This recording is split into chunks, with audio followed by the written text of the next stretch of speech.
a gravação. Bom, a gravação já foi iniciada. Vou transmitir aqui a minha tela.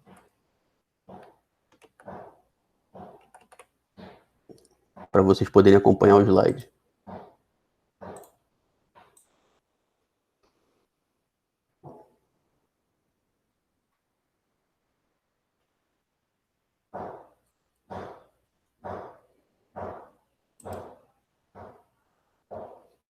Tá dando para ver aí?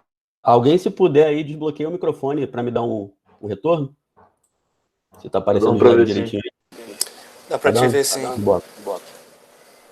Só tá escuro então, você.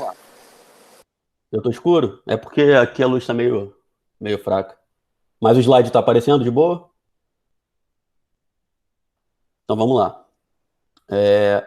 Vamos falar de geografia física, estruturas geológicas e formas de relevo, beleza?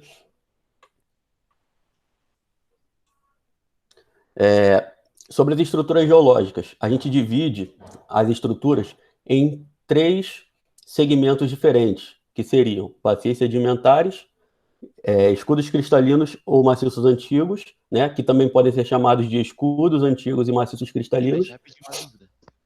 Oi. Depois você vai mandar esse slide pra gente ou vai ficar só... Vou mandar, eu acho que você não estava ainda quando eu estava falando. Eu vou deixar disponível o slide lá no Classroom, que aí vocês podem pegar lá. Mas quem quiser fazer anotação aí e eu tiver passado já o slide, é só avisar que eu dou uma paradinha aqui para vocês anotarem. Valeu? O que é Clad Low?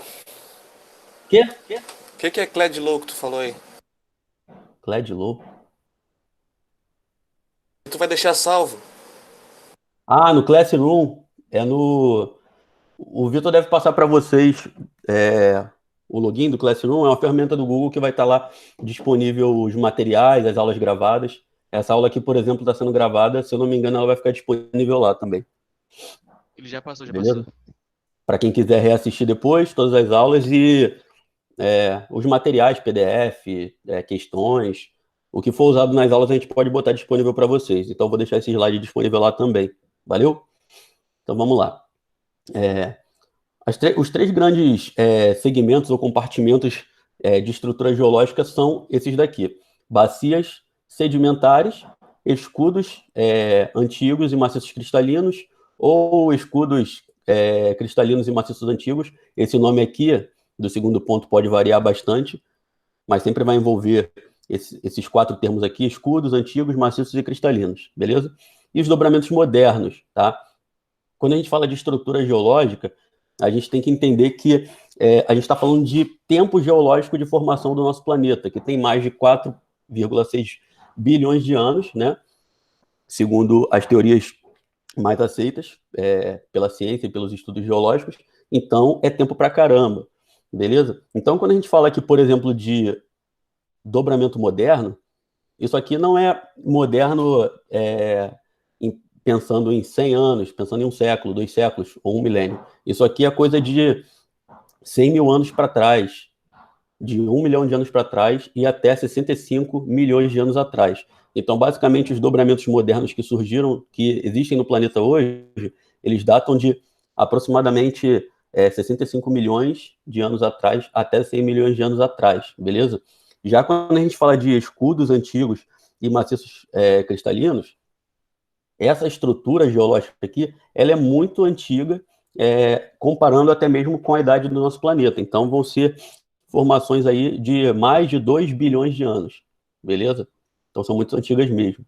E as bacias sedimentares, elas acabam sendo formadas, são regiões mais baixas, né? Que acabam sendo formadas pelo acúmulo dos sedimentos dessas estruturas maiores, beleza? Que vão se desgastando e preenchendo as áreas mais baixas.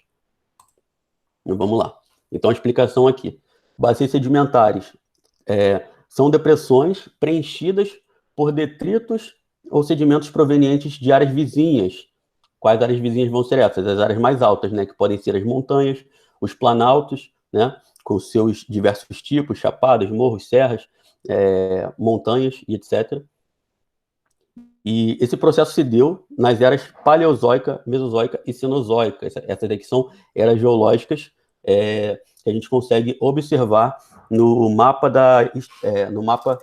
dos tempos geológicos do nosso planeta. Vou ver se eu mostro para vocês aqui agora.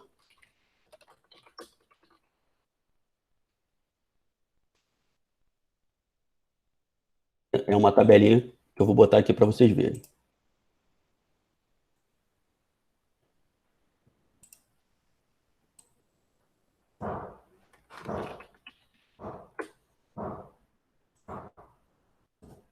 Então, ó, eras paleozoica, mesozoica e cenozoica.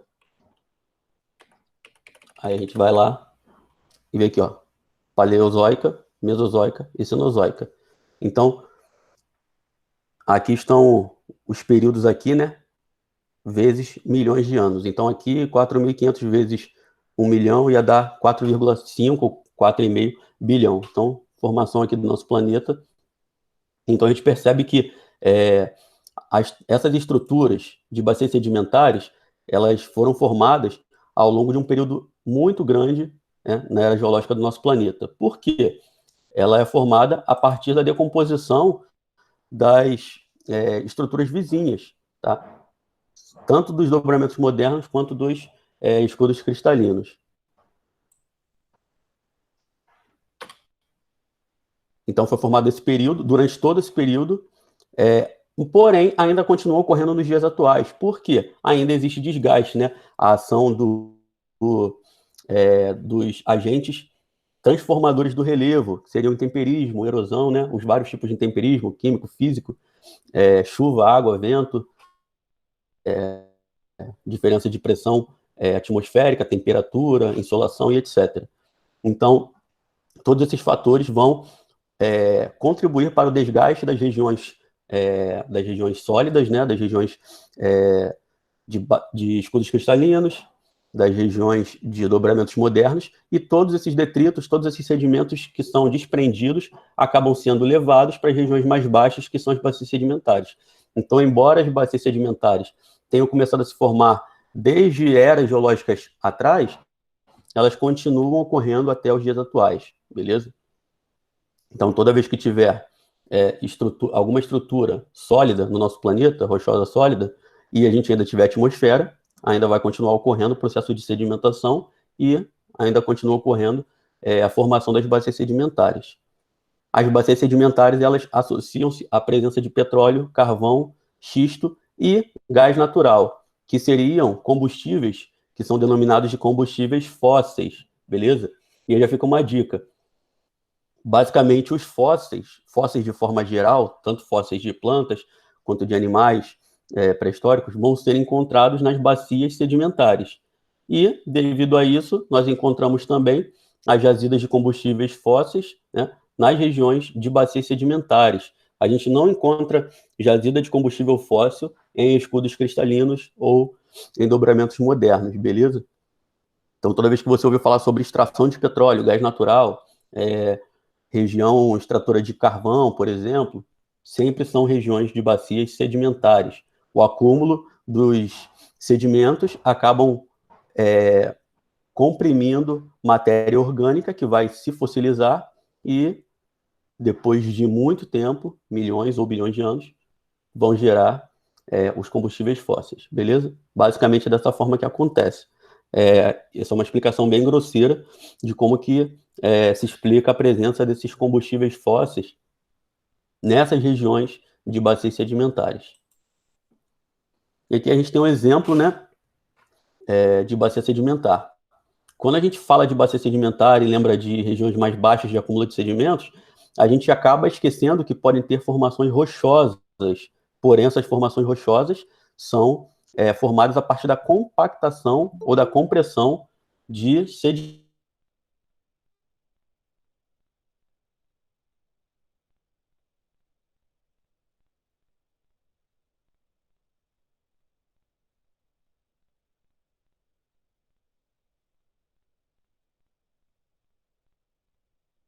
Se formam a partir da compressão e compactação de sedimentos que foram desprendidos de outras rochas, ou seja, são rochas sedimentares. A gente fala disso daqui nas aulas de tipos de rochas, beleza? As rochas magmáticas, né, ou ígneas, são as rochas sólidas formadas a partir do resfriamento do magma. As rochas sedimentares são formadas a partir da compactação de sedimentos, fragmentos pequenos de outras rochas que foram desgastadas.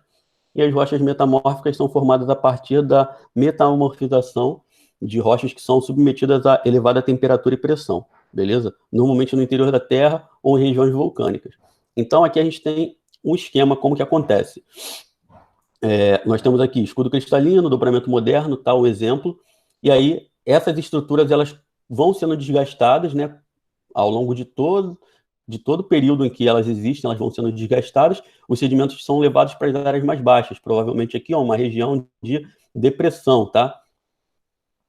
Ou então uma grande região de planície, tá? Pode ser uma planície costeira, a gente vai mostrar detalhes dos tipos de planície mais à frente. Então, observem aqui, ó, que tem cores diferentes aqui, assim como na foto, beleza? Cada cor aqui vai representar um período geológico, tá?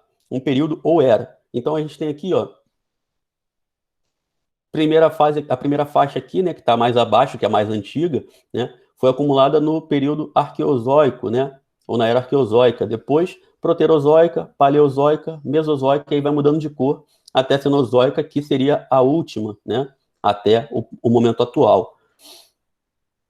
Então, como que a ciência consegue entender que essas faixas aqui, né, esse tipo de rocha aqui, se formou ao longo de todas essas eras, esses períodos geológicos, através da composição de cada uma dessas camadas, beleza? Consegue-se perceber que, no princípio lá, o relevo aqui era bem aplainado, e aí acumulou bastante sedimento. Depois de muitos e muitos e bilhões e milhões de anos, foi acumulando mais e mais sedimentos, um por cima do outro, se compactando, até formar essas grandes estruturas rochosas sedimentares. E aí, quando elas se fragmentam, se quebram, são rompidas ou são escavadas, pode-se perceber, né, a história da formação geológica do nosso planeta aqui, na formação dessas rochas sedimentares, beleza? Aqui no Brasil a gente tem bastante disso daqui, porque a maior parte da estrutura geológica do nosso país, ela é formada por bacias sedimentares. A gente vai ver isso mais para frente na nossa estrutura geológica. Então, os escudos antigos ou maciços cristalinos, a definição deles, são blocos imensos de rochas antigas, beleza? Antigas, ou seja, todas elas serão muito desgastadas. Elas são bem menores e bem mais desgastadas do que a sua formação original. Quando uma nova estrutura rochosa é formada através da tectônica de placas, ou seja, da atuação do contato das placas tectônicas, elas são chamadas de dobramentos modernos, formam grandes cadeias montanhosas. Ao longo de milhões e milhões de anos, elas vão se desgastando, né, até estarem bem menores do que eram originalmente e bem mais desgastadas do que eram originalmente. E aí elas são chamadas de rochas antigas, né, de escudos cristalinos, ou maciços antigos, e etc. Beleza? Então, são blocos de rochas antigas e desgastadas. Tranquilo? Quando elas se formaram, né? Se a gente já existisse no planeta, a gente ia chamar elas de dobramentos modernos. A gente não consegue perceber essa mudança porque isso ocorre num tempo geológico muito extenso e a humanidade ela surgiu no momento em que os dobramentos modernos já tinham sido formados há milhões de anos, né? Como eu falei, de 100 milhões a 65 milhões de anos atrás. Então, esses escudos são constituídos por rochas cristalinas, magmático-plutônicas. O que seriam plutônicas? São rochas ígneas que são formadas pelo resfriamento do magma no interior da crosta terrestre, beleza? Então, existem duas formas de resfriamento do magma para formar as rochas ígneas ou magmáticas. O resfriamento externo, que vão formar as rochas vulcânicas, e o interno, que vão formar as rochas plutônicas, beleza? Então, magmático, que é a sua formação, né, ígnea ou magmática plutônica, ou seja, o seu resfriamento foi no interior da crosta terrestre, tá? Formadas em eras pré-cambrianas ou por rochas metamórficas, então são formadas por rochas magmático-plutônicas ou metamórficas, beleza?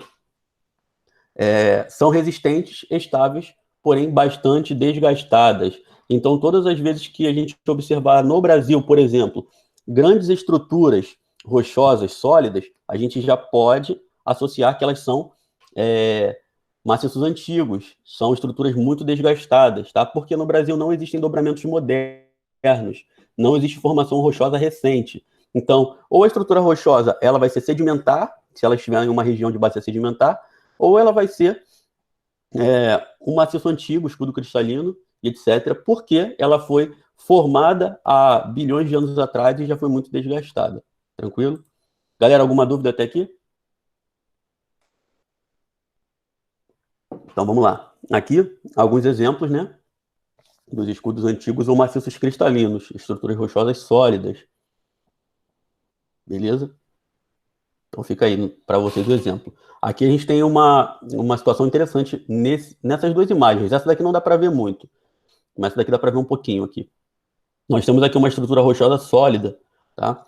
Uma região de escudo cristalino. E lá no fundo a gente tem uma região de planície, beleza? Provavelmente, né, a gente pode inferir que a composição geológica daquela planície ali, daquela região de bacia sedimentar, ela foi formada com o acúmulo dos sedimentos dessa região aqui mais alta, beleza? Essa região foi sendo muito desgastada e os sedimentos que se desprenderam daqui foram depositados lá embaixo. Então, se você cavar, enfiar um tubo, por exemplo, no estudo geológico é feito bastante isso.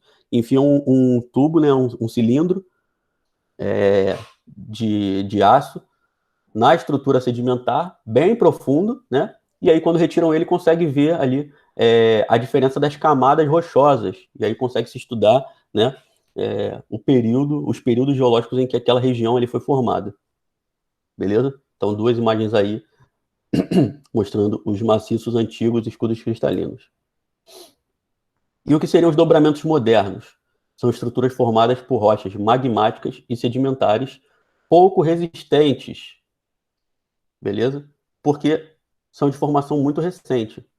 Foram afetadas por forças tectônicas durante o terciário, provocando o enrugamento e originando as cadeias montanhosas ou cordilheiras. Em regiões como Andes, as montanhas rochosas, os Alpes, o Atlas e o Himalaia, tá? São frequentes os terremotos e as atividades vulcânicas. Então, essas daqui são as maiores altitudes que nós conhecemos no planeta, Cordilheira dos Andes, principalmente, né? Porque está aqui próximo da gente, se estende pela América do Sul, pega aí os países que são chamados de andinos. As montanhas rochosas se estendem pela região ocidental dos Estados Unidos, tá? Uma formação rochosa grande pra caramba. Os Alpes, todo mundo já ouviu falar, Atlas e Himalaia também. Então, são regiões de de elevada altitude, beleza? E formação recente, lembrando, formação recente no tempo geológico, até 100 mil anos atrás, beleza? 100 milhões de anos atrás. Estava bebendo meu café aqui. Então, como essas regiões aqui, elas são áreas de contato de placa tectônica, ou seja, áreas de influência das forças internas, das forças endógenas, elas são muito suscetíveis a ter muitos terremotos e vulcões ativos, beleza? Toda vez que as placas tectônicas ali se movimentam, se chocam umas contra as outras, elas vão acabar gerando tremores. Quando essas placas tectônicas se chocam,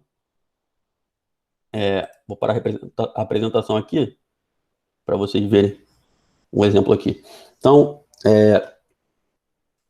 as placas tectônicas elas vão se chocar uma com as outras, né? E aí, toda vez que tiver esse choque, ou então esse movimento lateral, elas vão provocar terremotos, tá? Se for acima do mar, ou seja, região continental, ela vai formar terremoto. Se for abaixo, ela vai formar um maremoto que seria a mesma coisa, só que no fundo do mar. A diferença é que os maremotos eles podem acabar provocando tsunamis, né? Que ia fazer uma grande movimentação de água ali que está em cima da placa tectônica, e aí isso iria desencadear um tsunami, beleza?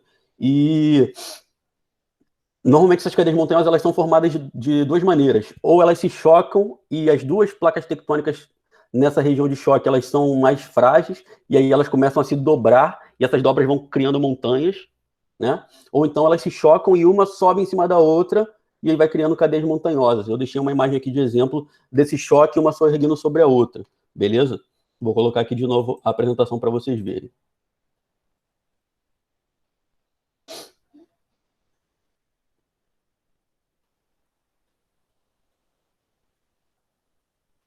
Estão vendo já o slide? Já apareceu aí? Dá um retorno aí alguém, porque... Ah, beleza, valeu. Então vamos lá. Então aqui a gente tem exemplo, né? Primeiro uma fotografia aqui de uma região de cordilheiras, ou seja, conjunto de cadeias montanhosas de formação recente, né? Conjunto de dobramentos modernos, geralmente eles são bem altos, né? E aqui a gente tem um exemplo de formação. Aqui seria uma placa tectônica e outra placa tectônica. Quando se chocam, né? Uma sobe em cima da outra. A mais pesada é como se atropelasse a mais leve, beleza? E aí tem a formação dos dobramentos modernos, beleza? Quando vai subindo aqui, vai levantando toda essa estrutura de cima aqui da placa tectônica, ou seja, da crosta terrestre, e aí vai formando essas elevações para resultar nessas paisagens, beleza? Nós normalmente tem muita atividade tectônica, muito terremoto e também vulcanismo, beleza? Agora vamos para a estrutura geológica brasileira. O território brasileiro é formado basicamente por dois tipos de estrutura geológica.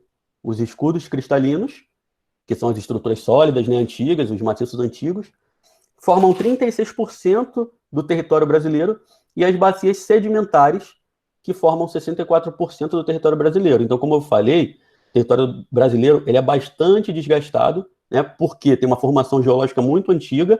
Isso se explica ao fato do Brasil não estar em uma região de contato de placas tectônicas, tá? Nós estamos no centro da placa tectônica sul-americana, beleza? Vou mostrar aqui para vocês o desenho das placas tectônicas.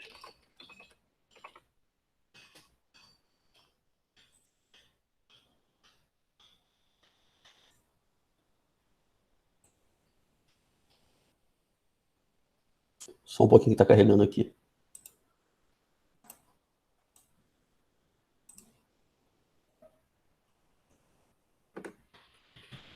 Então aqui a gente tem as placas tectônicas, né? Nosso planeta é dividido por placas tectônicas. Lembrando que as placas tectônicas são fragmentações da estrutura da crosta terrestre. Então a gente tem a camada superior do nosso planeta, né? A exterior, no caso, que seria a crosta terrestre, que seria a camada sólida, só que ela não é inteira, ela não é inteiriça, né? Ela não é,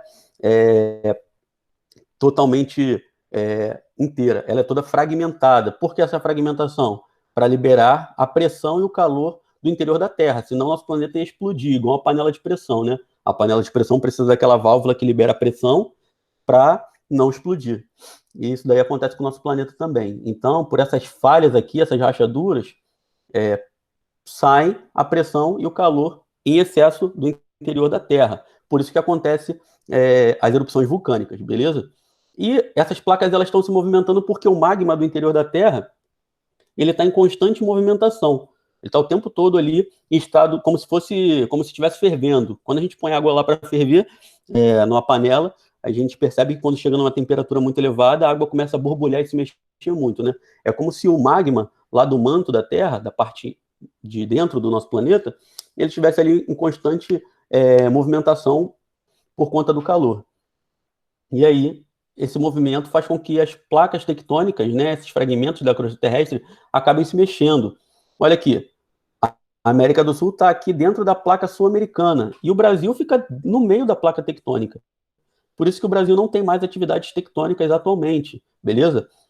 O Brasil já teve? Sim, a gente pode entender que já teve pelo estudo da nossa estrutura geológica, tá? A gente consegue perceber que existem regiões de formação rochosa vulcânica aqui no Brasil. Então, algumas regiões de formação rochosa vulcânica, a gente entende que são regiões que existiram vulcões ativos há milhões ou bilhões de anos atrás, beleza? Então, isso inclusive influencia até na agricultura hoje em dia, porque forma o famoso solo de terra roxa, né? As regiões vulcânicas aqui do Centro-Sul, com grande formação basáltica de rochas vulcânicas, foi se decompondo, né? tendo sedimentação dessas rochas vulcânicas que acabaram levando os sedimentos para as regiões mais baixas e hoje formam os solos de terra roxa, chamado solo de terra roxa, que é um solo avermelhado e muito fértil por conta da grande presença de óxido de ferro, beleza? E acaba sendo um solo muito fértil, muito produtivo. Aqui, ó, a gente tem a placa de Nazca e a placa sul-americana, quando elas se chocam aqui, nessa região, forma a Cordilheira dos Andes. As montanhas rochosas que eu falei nos Estados Unidos, elas são formadas aqui, ó, nessa região aqui, beleza? Onde o mouse está passando.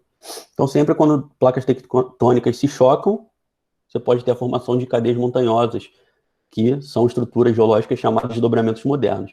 Aqui a gente tem um ponto interessante. No meio do Oceano Atlântico aqui, a placa africana e a placa sul-americana estão se afastando uma da outra. Isso daqui ajuda a confirmar a teoria da deriva continental e da Pangeia, porque a gente percebe que esse contorno aqui da América do Sul se encaixa quase que perfeitamente aqui no contorno do continente africano.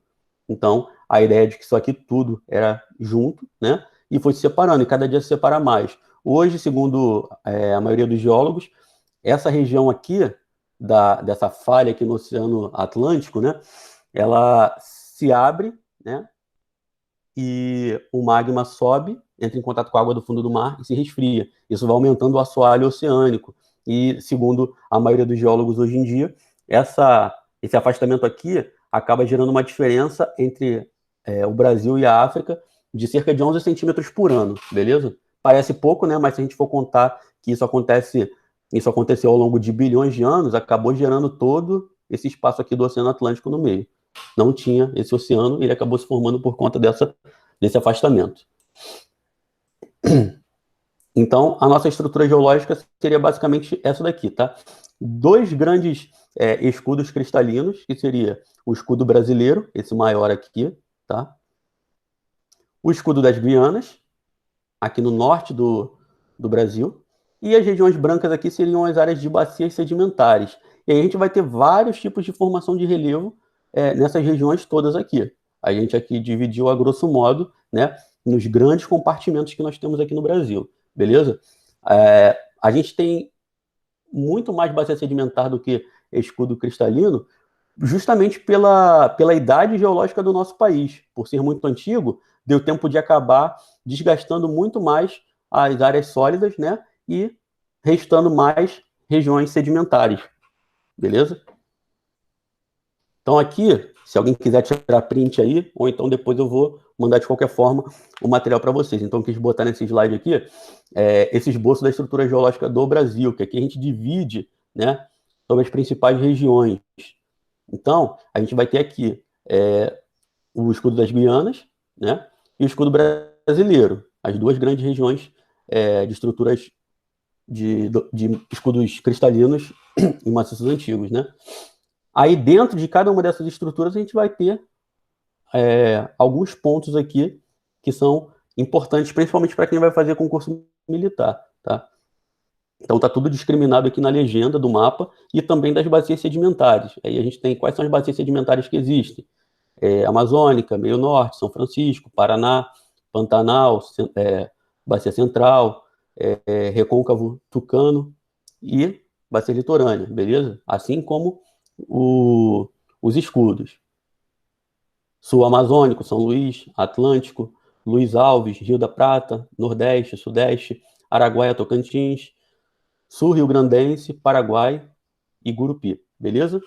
Então, aqui seria um esquema mais detalhado. Esse aqui é o esquema mais abrangente, né? E aqui seria o esquema mais detalhado, beleza? Um exemplo do que acontece aqui no Brasil, né?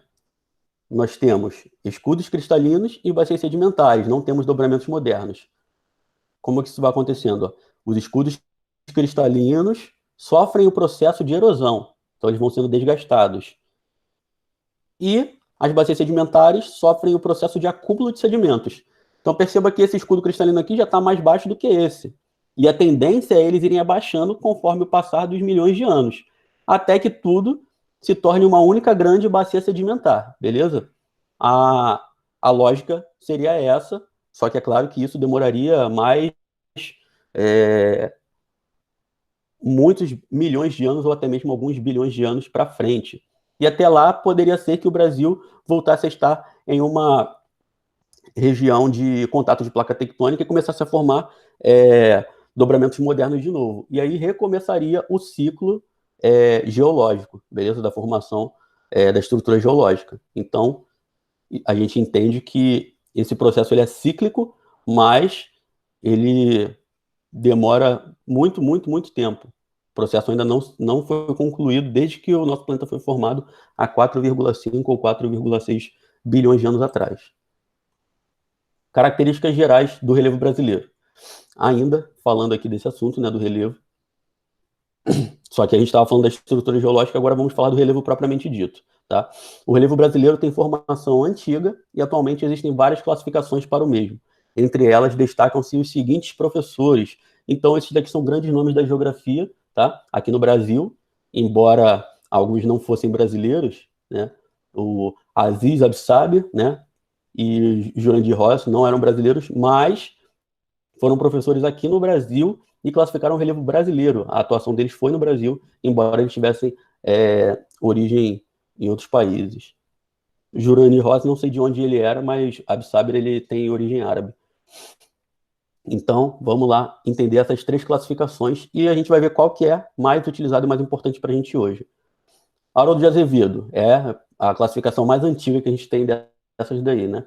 Essa classificação data de 1940, sendo a mais tradicional, aquela que a gente, de vez em quando, ouve a professora lá da educação infantil falar, beleza?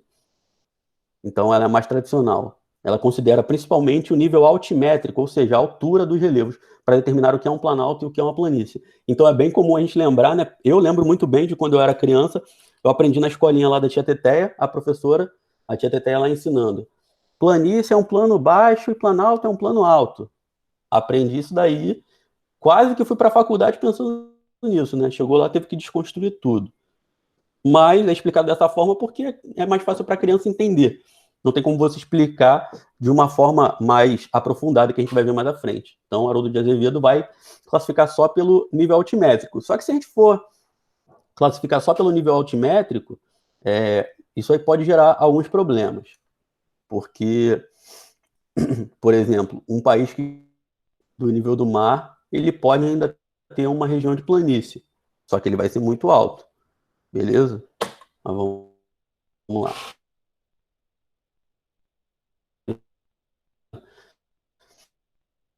Criada em 1900, a classificação despreza o nível altimétrico. Então, aí também já vem outro problema. Um só considera o nível altimétrico. Os processos geomorfológicos. É um pouco mais aprofundada essa classificação, mas ele está desprezando também o nível altimétrico, que também faz parte, tá? Então, ele prioriza os processos geomorfológicos, ou seja, o processo da formação desses relevos. Ou seja, a erosão e a sedimentação. Beleza? Os sofrem lógica de sofrem erosão ou sedimentação e sofrem sedimentação e as regiões mais baixas têm o acúmulo desses sedimentos. Então, assim, o professor considera planalto como uma superfície na qual predomina o processo de desgaste,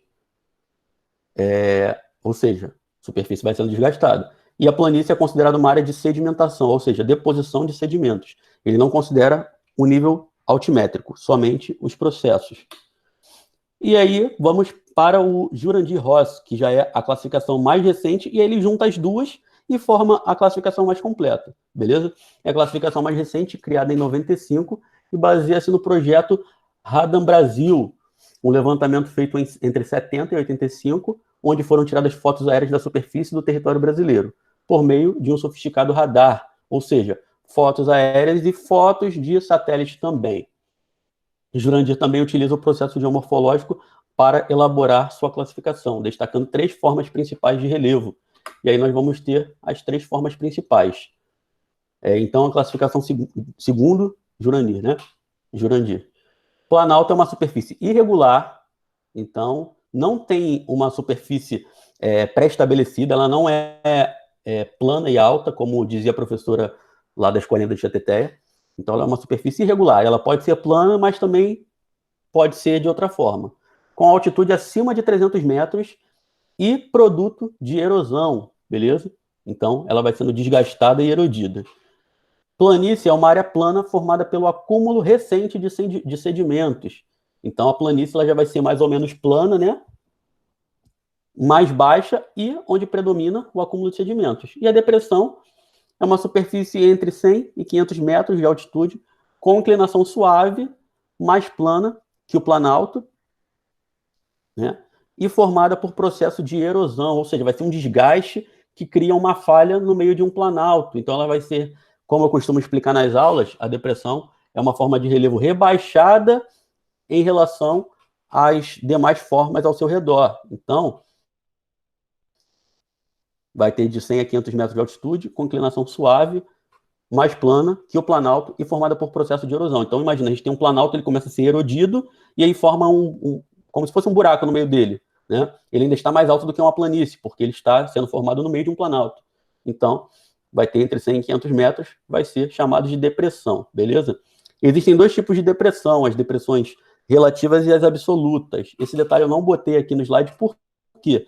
No Brasil, não existem depressões absolutas, tá? A depressão absoluta é que ela fica abaixo do nível do mar.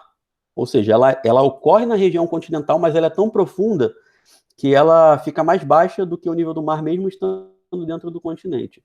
Já a depressão relativa é uma depressão normal que fica acima do nível do mar. No Brasil só existem depressões relativas, beleza?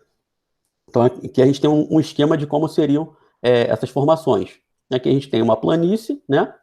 Aqui a gente tem uma região de planalto, a escarpa seria aqui, esse desnível aqui entre o planalto e a planície, e aqui no meio do planalto a gente tem uma depressão relativa. Por que relativa? Porque ela ainda não está abaixo do nível do mar. Se ela fosse muito profunda, e vamos supor que o nível do mar chega mais ou menos aqui, onde está o mouse, aí ela poderia ser chamada de depressão absoluta, mas aqui seria um esquema do relevo brasileiro, beleza? Então não teria depressão absoluta.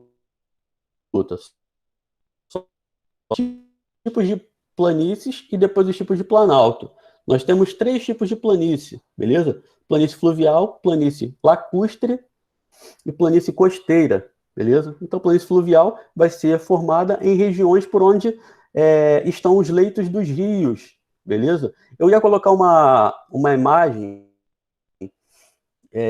do Rio Amazonas, tá no meio da floresta, mas aí poderia gerar algumas dúvidas. O pessoal ia achar que a planície fluvial só acontece, sei lá no meio do mato, onde tem o Rio Amazonas, por exemplo. Não, as planícies fluviais elas se estendem por todo o território brasileiro, beleza? Todas as regiões por onde passam rios que fazem essas curvas aqui e que a correnteza é lenta são rios de planície, porque são rios Rio em da regiões Pavuna. baixas, tá? Rio da Pavuna. O Rio da Pavuna, a região aqui da Baixada Fluminense, né, é uma região de planície fluvial. Porque se vocês forem reparar, existem vários rios, existiam até mais, né, só que muitos foram aterrados. Mas é uma região de planície fluvial. Se você for pegar aí um esquema aéreo antigo, você vai ver que tinha muitos rios. E até se você pegar uma imagem do Google Maps hoje em dia, a gente consegue perceber que ainda existem muitos rios na região da Baixada Fluminense. É uma região de planície fluvial. Inclusive, é por isso que tem muitos alagamentos na região da Baixada Fluminense, porque as pessoas costumam construir as moradias sem respeitar as planícies de alagamento desses rios. E aí o pessoal tá, o rio passa aqui, beleza, mas ela se esquece de quando chove muito, em determinadas épocas do ano, ela tem uma margem de alagamento que ultrapassa os limites naturais do rio. Então, o certo seria se construir considerando essas margens, construir mais afastado para não ter esse tipo de problema. Mas a gente sabe que a maioria das construções são irregulares, são feitas sem planejamento e por isso que acaba dando merda. Beleza? Então, aqui seria uma região de planície fluvial. Pode ver que tem uma cidade aqui, né, um monte de construção lá, nessa região próxima aqui de planície. Beleza? Aqui a gente tem uma imagem de planície lacustre, tá? Eu botei essa imagem aqui, que dá para vocês verem que tem um monte de lagos. Mas algumas regiões de planície lacustre não tem tantos lagos pequenininhos assim, às vezes são lagos maiores, lagoas, etc. Só para lembrar, diferença de lago, lagoa e laguna. Sabe qual é a diferença? Sabe? Ninguém sabe, né? Porque nem eu sei. Porque, na verdade, a diferença é simplesmente o nome que foi dado. Porque não existe consenso no meio acadêmico sobre quais seriam as diferenças de lago, lagoa e laguna. Tem gente que fala, mas o lago é pequeno, o lagoa é grande. O lago não sei o que, lagoa tem água salgada. Nada a ver. Não tem nada a ver, porque existem vários exemplos de lagoas de água doce, lagos de água salgada e de tamanhos diferentes também. Existem lagos que são gigantescos, lagoas que são menores. Então, não existe consenso acadêmico. Quem falar para vocês que existe um padrão vai estar mentindo ou vai estar inventando. Não existe esse padrão. Eu já tentei procurar aí em tudo que é fonte acadêmica e não tem consenso. O pessoal fica brigando lá na academia e a gente não está...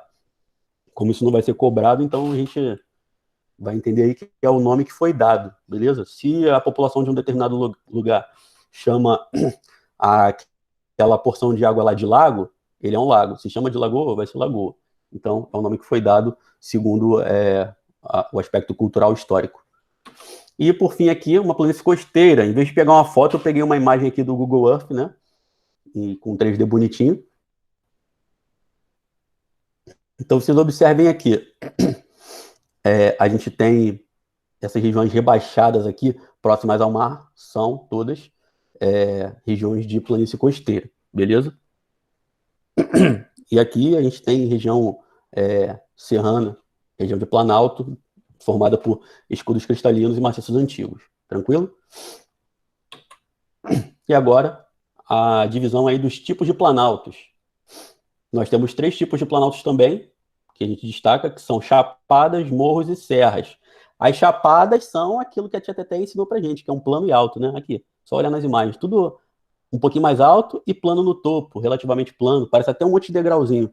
Então, essa formação aqui com essa característica, que parece um degrau, ela é chamada de planalto. Isso aqui acontece bastante na região do interior do Brasil, Chapada da Diamantina, a região mais conhecida, mas tem outras, como Chapada dos Veadeiros também, Chapada dos Guimarães. Costuma acontecer ali do meio para o norte de Minas, sul da Bahia, um pouquinho ali no estado de Goiás também, tá? Então, tem essa formação aqui. Ou seja, são regiões de planaltos, mas a gente pode classificar esse tipo de planalto como chapada, beleza? Se você falar que isso aqui é uma região de planalto, tá errado? Não, tá certo. É uma região de planalto. Se você falar que isso aqui são chapadas, aí você tá se aprofundando mais. Tá falando que são planaltos em forma de chapadas, beleza? Porque chapada é um tipo de planalto.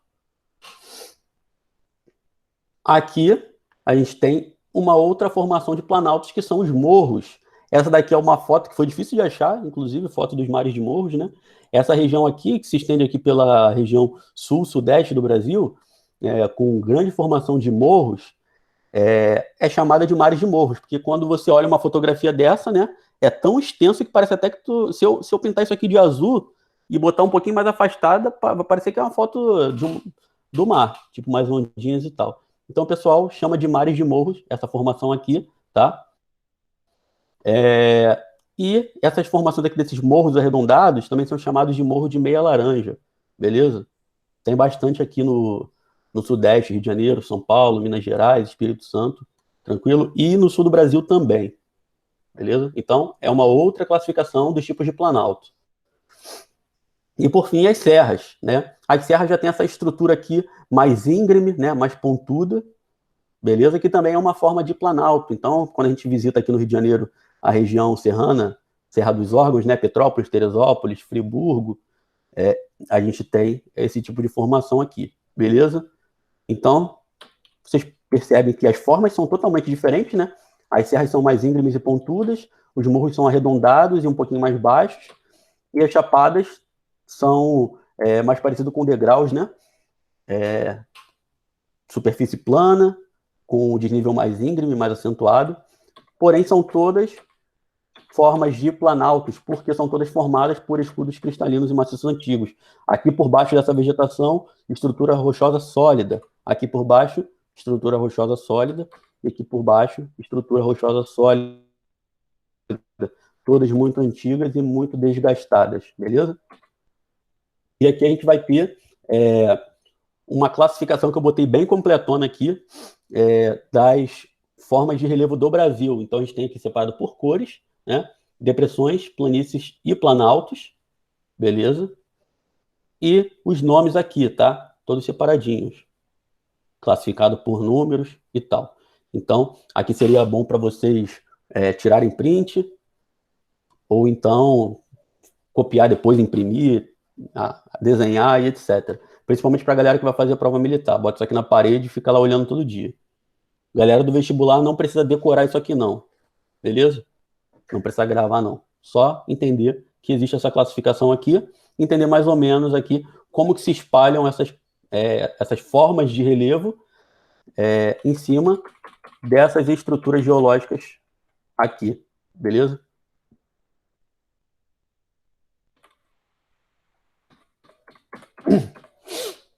Agora vamos para um outro assunto que seria o relevo submarino, tranquilo? Essa aqui vai ser a última parte aqui da nossa aula. Então, o relevo submarino ele é dividido em 4 partes, beleza? A plataforma continental, o talude, que pode ser chamado só de talude ou também de talude continental, e a região abissal. A região abissal, perdão, esqueci a última, e a região pelágica, que eu coloquei aqui entre parênteses, bacia oceânica, tá? Por quê? Aqui não está escrito região pelágica no esquema, está escrito bacia oceânica, mas é a mesma coisa, tá? Então, vamos pegar aqui esse perfil para entender como que acontece. Aqui a gente tem o continente, né? O continente aqui, ó, o nível do mar está aqui, né? Marcado aqui o nível do mar. A gente tem o continente e tal. E aí, acabou o continente quando começa aqui o mar, né? Começa o mar, a gente ainda está dentro do continente. A gente vai à praia lá tomar banho de mar, por exemplo. A gente pisa lá, tá pisando na areia, entra na água, vai, toma um banho, dá um tibum, toma um caixote, pega uma onda, faz um jacaré, sei lá. E a gente está aqui tomando banho de mar, porém ainda estamos em cima da plataforma continental. A plataforma continental ela não tem uma profundidade tão elevada quanto o restante do relevo oceânico, tá? Ela chega até 200 metros, beleza? Então, quando começa o mar, ainda tem continente aqui embaixo, tá? As estruturas que seguram o continente, beleza? Eu vou passar aqui para a próxima página para a gente ler as definições e a gente volta para cá para entender melhor. A plataforma continental é a continuação do continente, mesmo submerso, possui profundidade média de 0, que seria o nível do mar, né? Ali onde que a gente começa a pisar na água na praia, a 200 metros de profundidade, o que significa que a luz solar infiltra-se na água, o que gera condições propícias às atividades biológicas e ocasiona uma enorme importância econômica, a pesca, por exemplo. Há também na plataforma continental a ocorrência de petróleo. Por que petróleo? Porque essa região aqui, da plataforma continental, é uma bacia sedimentar. Está vendo que ela é mais baixa do que as outras regiões do continente? Então, os sedimentos vão se desprendendo e sendo depositados aqui. É por isso que tem faixa de areia, né, ali na região litorânea, que é o que forma a praia. A praia, basicamente, é a faixa de areia banhada por águas. Pode ser uma praia de lago, pode ser uma praia de rio, ou pode ser uma praia marítima, tá? E aqui, no caso, a gente está falando do mar, relevo submarino. Então, quando a gente está pisando na areia ali, aquilo é uma região de bacia sedimentar, uma bacia costeira ou litorânea, tá? E toda aquela areia ali é um monte de sedimentos que está acumulado. E se a gente continuar descendo, chegar aqui ainda na plataforma continental abaixo da água, é uma grande formação ali de acúmulo de sedimentos que foram se acumulando ao longo de milhões de anos. Então, é por isso que costuma ser instalado plataforma de extração de petróleo lá no mar e você acha que está, tipo, boiando lá no meio do oceano. Não, ela está em uma região acima da plataforma continental ainda, que é onde que vai ser perfurado para extrair o petróleo. O petróleo vai estar aqui embaixo, beleza? Ninguém vai lá extrair o petróleo lá no fundo lá da bacia oceânica, lá no fundo da fossa abissal. Embora possa ter petróleo lá no fundo, né? É muito mais difícil, então se explora aqui. Já é difícil explorar aqui dentro da plataforma continental abaixo do nível do mar, imagina lá no fundo do oceano. Então, essa região aqui da plataforma continental tem essa definição, beleza? Aqui, por onde continua a estrutura do continente abaixo do nível do mar, chega até 200 metros. Depois vem o talude, que seria esse desnível aqui, ó, onde acaba a plataforma continental e vai chegando o fundo do mar, a bacia oceânica ou a região pelágica, beleza? talude é um desnível abrupto de 2 a 3 quilômetros e é o fim do continente. Acaba o continente, vai indo para o fundo do mar, beleza? E aí a gente chega na bacia oceânica ou região pelágica, tá? Que é essa daqui. Vamos pular a região abissal. É o relevo submarino propriamente dito, com planícies, montanhas e depressões. Surgem aqui as ilhas oceânicas, vulcânicas. As ilhas oceânicas são vulcânicas como Fernando de Noronha, beleza? Então, Fernando de Noronha, um arquipélago aqui do Brasil, né, que pertence ao estado de Pernambuco, e fica lá no Nordeste, bem afastado da costa brasileira, e é um conjunto de ilhas que foi formado por atividade vulcânica há milhões de anos atrás, beleza? Hoje em dia não tem atividade vulcânica lá, é quando o Brasil ainda estava em região de contato de placa tectônica. Aí a gente ainda tem coralígenas, como Atol das Rocas, e a plataforma continental até 200 metros de profundidade. Talude continental até 2.000 metros de profundidade. Região pelágica, que seria esse fundo do mar aqui, 3.000 a 6.000 metros de profundidade. E as fossas abissais acima de 6.000 metros, tá? Que seria essa definição aqui. Quando ocorre, aparece junto ao talude e corresponde às fossas marinhas, representa 3% do relevo marinho abaixo de 6.000 metros. Então, regiões oceânicas abaixo de 6.000 metros de profundidade são consideradas regiões abissais, tá? A região abissal, gente, ela não necessariamente vai ser uma fossa, tá? Ela pode ser uma planície também abissal abaixo de 6.000 metros. Então, a gente tem a bacia oceânica abaixo de até 4.000 metros ali, mais ou menos, e acima de 6.000 metros, de 3 a 4, chegando perto de 6, e acima de 6.000 metros começa a região abissal, e aí a gente tem fossas abissais também. A gente tem, na bacia oceânica, a gente tem um relevo oceânico, tá? A bacia oceânica, ela vai ser como se fosse a planície oceânica. Quando a gente tem as fossas, essas fossas abissais seriam como se fossem as depressões. Então, o relevo oceânico aqui na bacia oceânica, na região pelágica, ele imita o relevo terrestre. Tem a planície, o planalto ou as montanhas e as depressões, beleza? A bacia oceânica aqui basicamente é uma planície, tem as depressões que são as fossas e tem as regiões montanhosas que podem formar ilhas oceânicas, beleza? Então, cordilheira marinhas, né?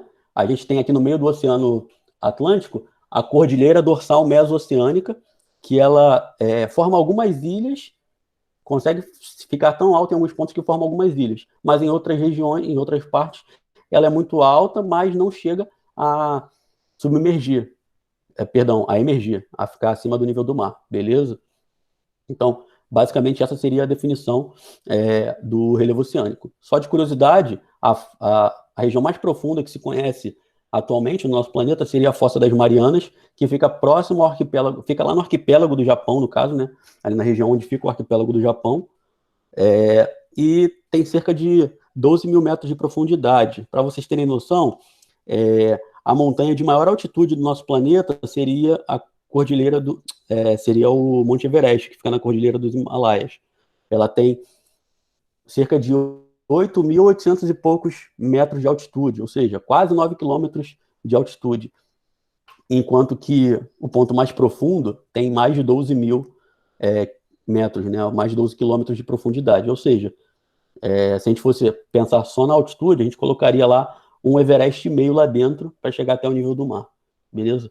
Então, a gente conhece muito mais do que tem fora do nosso planeta, do espaço, por exemplo, do universo, do que a gente conhece do fundo dos nossos oceanos.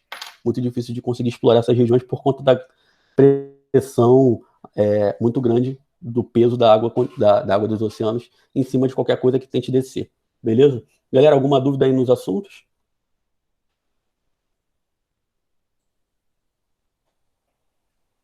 Alguém quer perguntar alguma coisa? Alguém que tem alguma dúvida? Pô, todo mundo quieto. Seguinte, tinha um pedido aí para eu falar sobre recursos minerais, só que aí eu pensei no seguinte, tinha um pedido para eu falar de relevo também. Para eu falar dos recursos minerais, é bom falar de relevo antes, porque já fica a base do conhecimento ali da estrutura geológica para entender o tipo de recurso mineral que pode ser explorado em cada região, dependendo da sua estrutura geológica, beleza? Então, por conta disso, eu preferi passar primeiro esse assunto para depois a gente passar sobre, na próxima aula, por exemplo, a gente passar o conteúdo de recursos minerais, beleza? A gente pode falar de recursos minerais e energéticos, tranquilo? Então já ficou essa base aqui, próxima aula a gente fala desse próximo assunto, E, tranquilo? professor, Mas, oi. O conjunto de montanhas que o Brasil vai ter é Cordilheira dos Andes, né? Que eu fiquei com dúvida nisso. Não entendi o começo da sua pergunta. Que o Brasil faz fronteira. O nome. Não, o Brasil não chega a fazer fronteira com a Cordilheira dos Andes, mas fica próximo, porque ela está na América do Sul e o Brasil está na América do Sul também, beleza? Deixa eu mostrar aqui uma... Vou ver se eu consigo aqui um mapa da Cordilheira dos Andes para você entender onde fica. Você entende ali... Acho que dá para ver aqui. Ah, aqui tem uns mapas aqui. Vou transmitir a tela aqui de novo, só para tirar essa dúvida.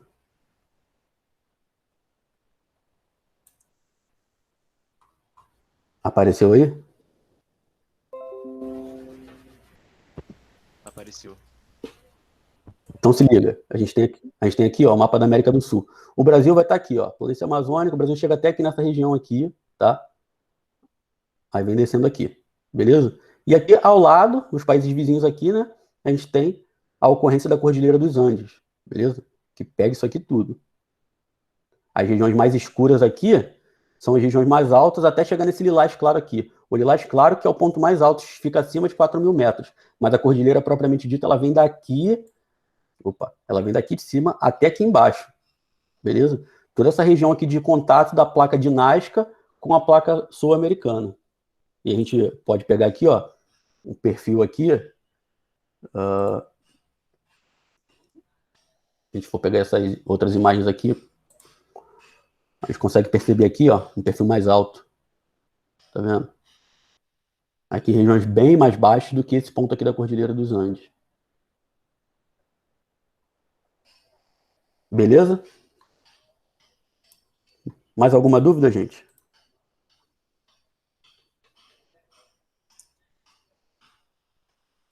Pô, todo mundo quieto. Depressão absoluta é quando tá em cima do nível do mar, e depressão relativa é... Tira essa dúvida também, fico com dúvida nisso também. Não. Calma aí, repete. Qual foi a definição que tu deu?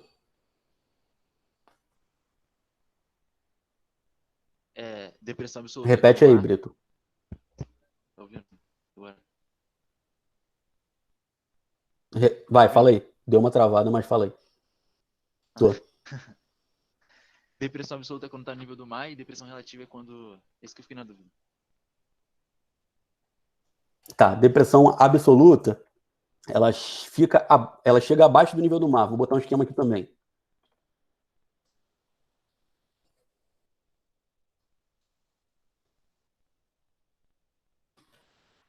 Vou botar aqui relevo, né? Que senão aparece um monte de foto de gente deprimida aqui.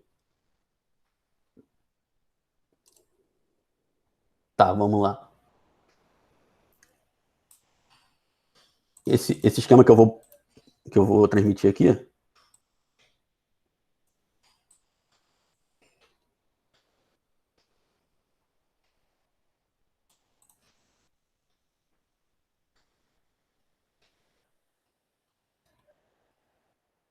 Tá apresentando aí? Apareceu a imagem? Aqui a gente tem o nível do mar. Tá? Apareceu. Aqui a gente tem o relevo, né, planalto e tal, e aqui a gente tem uma depressão. Essa depressão aqui, ela vai ser absoluta. Por que ela vai ser absoluta? Porque tá vendo que o nível do mar vem aqui, ó. Se a gente pegar uma reta e traçar aqui, o nível do mar vai estar batendo aqui, ó. E essa depressão ela é mais profunda que o nível do mar, entendeu? Então essa é uma depressão absoluta. Tá vendo esse pedacinho aqui? Essa falha aqui, ela pode ser considerada uma depressão também, mas ela é uma depressão relativa, porque o nível do mar, ele vem e passa um pouquinho abaixo dela.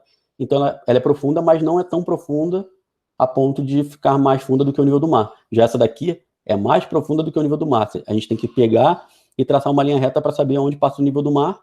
E assim que a gente consegue saber se as regiões estão abaixo ou acima do nível do mar. Traçando ali o ponto zero ali, que seria o nível do mar, onde que o mar passaria. Beleza? Deu para entender dessa forma? Deu pra entender, deu pra entender. Não sei se você já ouviu falar na cidade de La Paz, Fala. na Bolívia. Acontece isso também, né? Mas seria uma depressão Sim. lá, né? Entendi. Seria o quê? Não entendi o que você falou. Lá também seria desse jeito, né? Só que lá é altitude, né? Mais alto. Só que lá é uma depressão relativa. Beleza? Entendi. Lá é uma depressão relativa. Porque lá está em altitude muito elevada. Beleza? Então é uma depressão sim, mas ela é bastante elevada. Então vou parar a apresentação aqui. E aí, gente, fechou? Alguém mais tem dúvida? Alguém mais quer comentar?